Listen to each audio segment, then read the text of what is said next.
this bitter earth.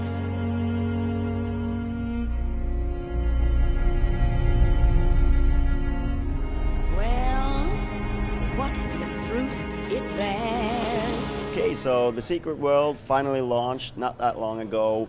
What's the first sort of live period been like for you guys at Funcom?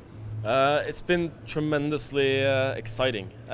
We've seen that the game has been received very, very well with the MMO community. We really struck a chord with them.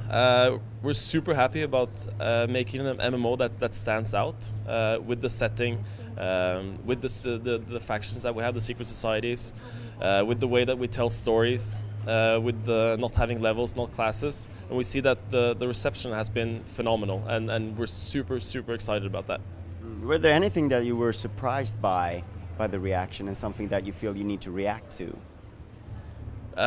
Well, in PvP, for example, we designed the playfield, and we had a certain idea for how people would play it, and we've seen that in the game people aren't playing it the way we want them to. So yes, we are reacting, and we're making some changes to the rule set in that playfield to sort of force players to be more strategic, to defend areas more, instead of just roaming around in a big circle zerg and taking things down. So yeah, it's been interesting. It's always kind of interesting when you let things go out into the wild.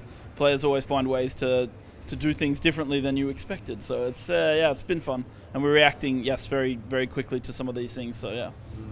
So I guess that's the sort of the main focus right now, to sort of get the game to a point where everything is flowing the way you meant to, and then sort of starting rolling out new things. But are you talking anything about that? No, absolutely. I mean, it's very important for us to show our players that we are committed to this game and to never let it grow static in any way. So we've committed to these monthly updates, and already 1 month after launch, we had our first update. We call them issues. So we released issue number 1, where we gave out new missions, 2 new nightmare dungeons, and also a marketplace where players can buy and sell items.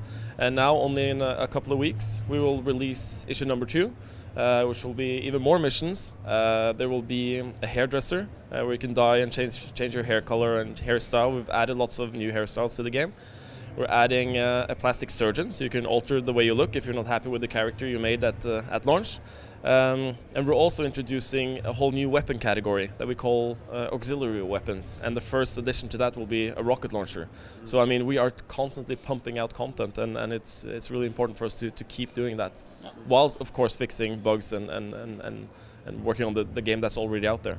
And I mean, longer term, we've already announced the first raid, which is coming in October and takes place in Times Square. So we're showing that here at Gamescom, and we're also talking about the very first playfield update, the big zone that's coming, and that is early 2013. We're releasing Tokyo.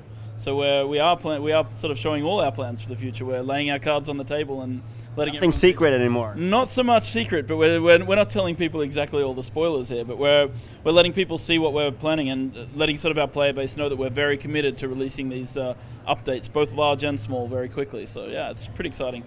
Could you share any of the details on that raid that's coming up? Sure. Well, it takes place in Times Square.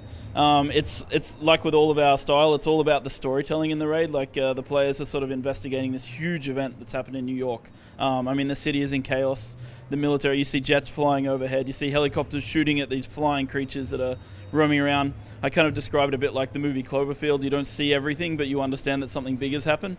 And then when you come to Times Square, this massive monster bursts from the ground, and the players will have to jump down off the top of this building and start fighting the monster. So it's if anyone's seen the CGI trailer that we released before launch, it's all inspired by that. So players get to fight that creature that they saw there. So I think right now Secret World stands as the last sort of traditional MMO model game to come out with the box version and paying a monthly subscription.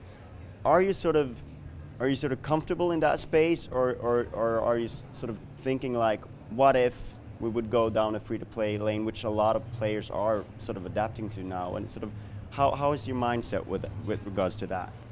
Well, I mean, it's something that we've of course discussed, like business model. Where do we want to be? We are very comfortable with a subscription model. It goes a little bit back to what I said earlier. We need to prove to our player base that we are committed to this game and we are giving them their money's worth in content. That it's not a static game. It's not like we launch this game and a subscription and here it is. We are pumping out content monthly. And as Joel mentioned, raids sometimes, weapons, new clothing, new missions, constantly giving them content to see that it's really worth it, like they are getting their money's worth. So I mean, there's always something that people ask about, and of course we talk about it in the office, but for now we're very comfortable where we are. Yeah. And I think you can't forget about World of Warcraft. They still have a subscription, and they're 9 million people at the moment, so I mean, it's still by far the biggest model in the industry. But it seems like I don't know if there's any game announced that it's actually going to use this model now that's in development. So it's still, I mean, it's like the last bastion of that sort of thing. Yeah, no, I mean that's a fair assessment, and but as we said, we're comfortable with the subscription based for now at least. And our retention so far, like our player numbers, our retention of players every month by month is very good. So it's telling us that people aren't afraid to pay the subscription. They're quite happy with what they're getting. So. Yeah, because I think the reaction to the game when it came out, it got some lower reviews and some higher ones, but the positive reviews were like you delivered on what you promised, like what was supposed to be, and the one that were a bit critical maybe didn't expect this kind of game. Is that sort of the feeling that you've been getting as well?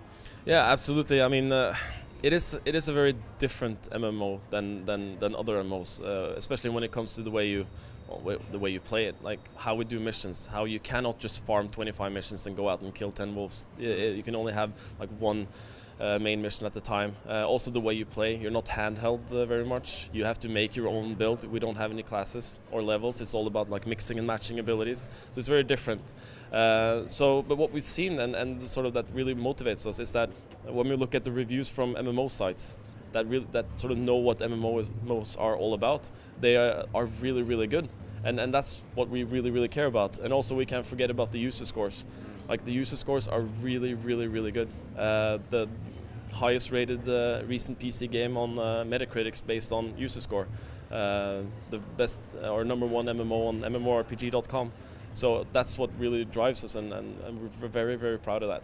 Yeah, absolutely. I mean, like review scores are very important, but they're not everything. I mean, EVE Online got 66 on Metacritic, I think. So, and EVE Online is a very strong game in the MMO industry. So, for us, it's also very important that we find our niche and core player base, and we build upon that, and we keep growing the game. So, it's user scores. I mean, user scores to us are very important, as opposed to review scores, which are also important, but perhaps not as important to a crowd which will stay with the game for many years. All right, thank you very much for your time. Thank you. Cheers. Always a pleasure.